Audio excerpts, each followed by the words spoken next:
जय श्री हरि विष्णु। भगवान विष्णु सबका मंगल करें। जय सनातनी के इस अंक में आज हम श्रवण करेंगे कल्पवास क्या है, कल्पवास के नियम क्या है, क्या घर पे बैठे कल्पवास किया जा सकता है। माघ महीने में या कुंभ के दौरान कई लोग कल्पवास करते हैं, जो कि एक कठिन प्रक्रिया है। कल्पवास आध्यात्मिक शुद्धिकरण और मोक्ष पाने के लिए किया जाता है। शास्त्रों के अनुसार कल्पवास को एक रात्रि से लेकर 12 वर्षों या जीवन भर किया जा सकता है, लेकिन इसके करने के नियम क्या है और क्या ये घर में रहते हुए किया जा सकता है। कल्पवास एक पवित्र अनुष्ठान है जिसमें व्यक्ति 1 माह तक धर्म और तपस्या में लीन रहता है।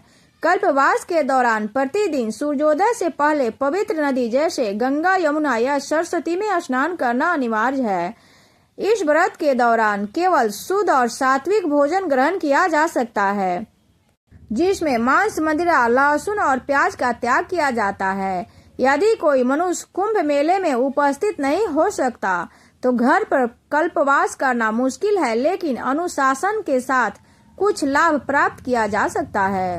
अगर आपने इस चैनल को अभी तक सब्सक्राइब नहीं किया है तो कृपया सब्सक्राइब करके एक कमेंट अवश्य करें। हर हर गंगे का। माघ माह में कई साधु, सन्यासी या आध्यात्मिक लाभ पाने के लिए इच्छुक व्यक्ति संगम के तट पर रहकर कल्पवास करते हैं। कल्पवास का न केवल जीवन कठिन होता है, बल्कि इसकी प्रक्रिया भी उतनी आसान नहीं होती है कि इसे सभी कर सके। कल्पवास एक पवित्र अनुष्ठान है जिसमें व्यक्ति 1 माह तक धर्म और तपस्या में लीन रहता है। इसे कुंभ मेले के दौरान पवित्र नदी के तट पर किया जा सकता है। कल्पवास के दौरान किए जाने वाले कर्म, आचरण और नियम व्यक्ति को आत्मशुद्धि और ईश्वर के करीब ले जाता है। लेकिन कल्पवास में रहने के क्या नियम हैं? कल्पवास कुंभ क्षेत्र में किसी भी पवित्र नदी गंगा, यमुना, सरस्वती के तट पर किया जाता है। इसे करने के लिए एक सन्यासी की तरह साधारण तंबू या झोपड़ी में रहना चाहिए, जो तपस्या और साधना के लिए उपयुक्त हो।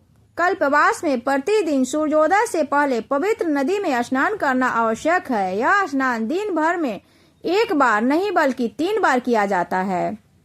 कल्पवास में शुद्ध और सात्विक भोजन ग्रहण किया जाता है और यह भोजन दिन भर में केवल 1 बार मिलता है। इस दौरान तामसिक चीजों का त्याग किया जाता है। प्रतिदिन भगवान का ध्यान, पूजा और भजन कीर्तन किया जाता है। साधना के दौरान मौन का पालन करना शुभ माना जाता है। इस व्रत के दौरान जमीन पर ही सोना पड़ता है।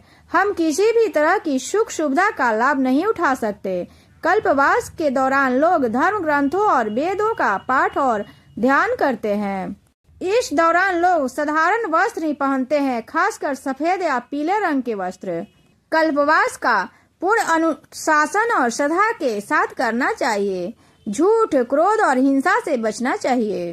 अगर किसी कारण कोई व्यक्ति कुंभ मेले में उपस्थित नहीं हो सकता तो घर पर कल्पवास करना मुश्किल है, क्योंकि कल्पवास में हर रोज 3 बार किसी पवित्र नदी में स्नान करना होता है। कल्पवास को संगम के तट पर कठोरता के साथ किए जाने के कुछ मायने हैं, जो घर पर रहकर सार्थक नहीं हो सकता है। घर पर कल्पवास का प्रभाव उतना गहरा तो नहीं होता जितना कुंभ के पवित्र स्थान पर, लेकिन अब हम कल्पवास जितना अनुशासित जीवन घर पर जीकर थोड़ा बहुत लाभ पा सकते हैं। इसके लिए हमें सुबह जल्दी उठकर गंगाजल या सामान्य पानी में गंगाजल मिलाकर स्नान कर सकते हैं। घर के मंदिर में नियमित रूप से पूजा अर्चना और ध्यान, भजन और मंत्र के जाप से आध्यात्मिक शुद्धि पा सकते हैं। घर पर ही धार्मिक ग्रंथों का पाठ करना चाहिए। गरीबों और जरूरतमंदों की सेवा करनी चाहिए। कुछ समय मौन रहना चाहिए और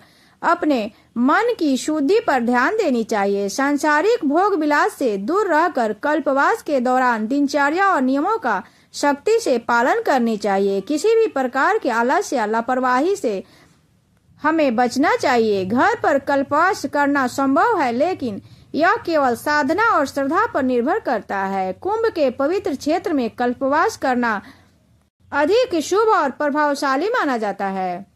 प्रयागराज में कल्पवास की परंपरा सदियों से चली आ रही है। कल्पवास का मतलब होता है कायाकल्प। कल्प का एक अर्थ तो सृष्टि के साथ जुड़ा हुआ है और दूसरे कल्प का तात्पर्य कायाकल्प से है। कायाकल्प माने शरीर का शोधन।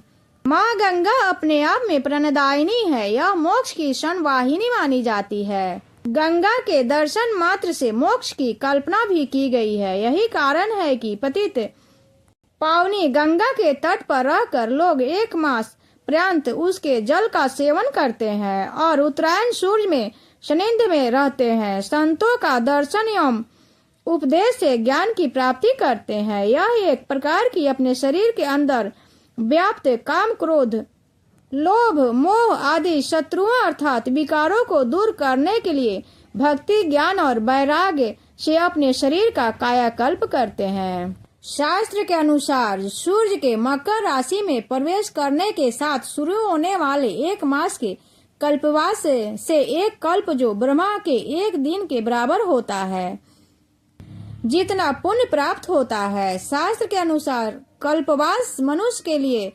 आध्यात्मिक विकास का माध्यम है। संगम पर माघ के पूरे महीने निवास कर पुण्य फल प्राप्त करने की इस साधना को ही कल्पवास कहते हैं। कल्पवास करने वाले को इच्छित फल की प्राप्ति होने के साथ जन्म जन्मांतर के बंधनों से मुक्ति मिलती है। महाभारत कथा के अनुसार 100 साल तक बिना अन्न ग्रहण किए तपस्या करने के फल के बराबर ही माघ मास में कल्पवास करने से पुण्य प्राप्त होता है।